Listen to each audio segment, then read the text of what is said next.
If I got elected to Congress, I would propose that we cut down on the federal bureaucracy by 50%. I wanted to do it in 10 years. I think because of the financial crisis, we should do it over a 5-year period.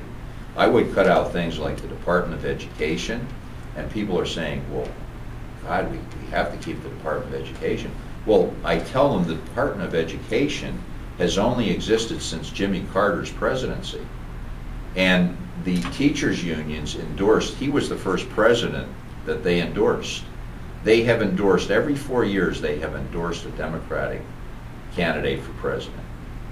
It was a gift. Jimmy Carter gave this to the teachers' unions. He gave them the Department of Education as a gift because of their support of his candidacy.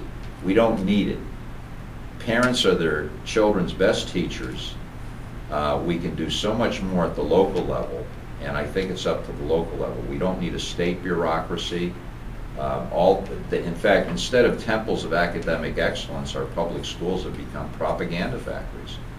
You know, they're undermining parental authority. They're teaching, they're not confining themselves to academics. They're getting into all of this vast social realm of current and politically correct issues, which I don't think the schools have any responsibility to get involved in. Such as? Well, for example, gay-straight alliances. I mean, they should go. That should be eliminated from the budget. There's no reason to have that in the budget.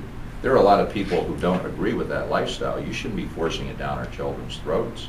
And I think, you know, there you have $700,000. Now, they knocked off the $150,000 increase, but hey, that's $700,000 of our tax money that's being used for something that we don't agree with. Get rid of it. Get it out of there. It's the basics. Let's confine ourselves to the basics. You know, the 4 R's or the 5 R's. You know, now we have computers. If you want to use the last letter. Do you not support the Patriot Act? I have concerns about the Patriot Act because you know, Barney Frank likes to say he's a staunch civil libertarian.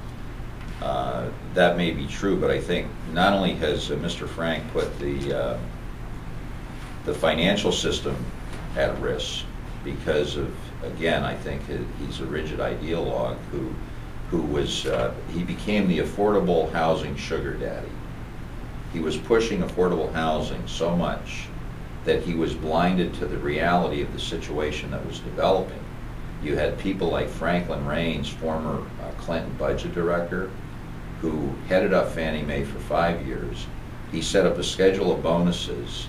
He stole $90 to $100 million that was mostly in bonus money that he received. Stole that from the taxpayers of this country. And has anybody indicted him yet? No, that man should be in jail. They cooked the books. That money wasn't there for a bonus, but they cooked the books. We don't need special laws. We're a country based on individual rights. We're all supposed to be treated equally. We all have you know, a right to due process. We all have a right to equal protection under the law. When you start creating special laws, and I'll give you a good example, the Violence Against Women Act is a special law. The Violence Against Women Act is unconstitutional. You go into a situation, quote-unquote domestic violence situation, you arrest the largest party. It doesn't matter if the perpetrator happens to be the smaller party, and the larger party is usually the man. So even though the woman may have instigated the incident, and she may have been the physically offensive person in the argument, they will still arrest the man because that's part of the policy of the domestic violence law. So I would do away with that law. I would do as much as I possibly could to do away with that law and any other laws that I view as unconstitutional.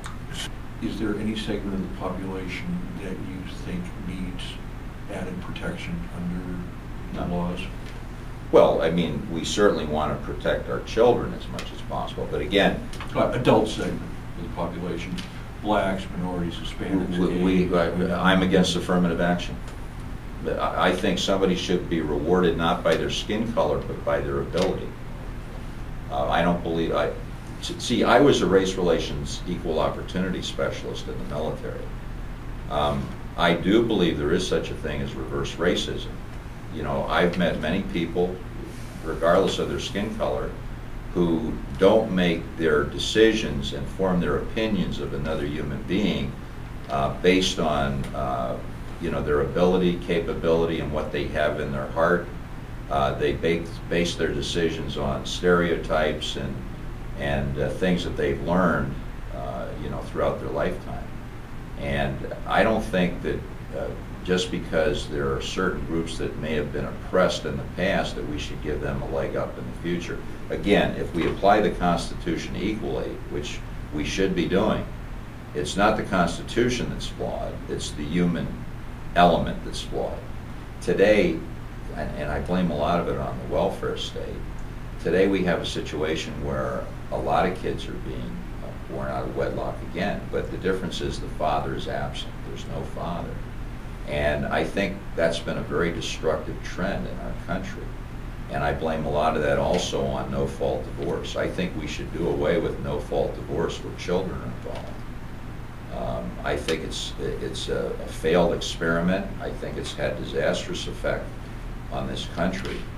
And you know, you can see it. And now it's happening not only in the black community, in certain minority communities, it's happening all over our culture.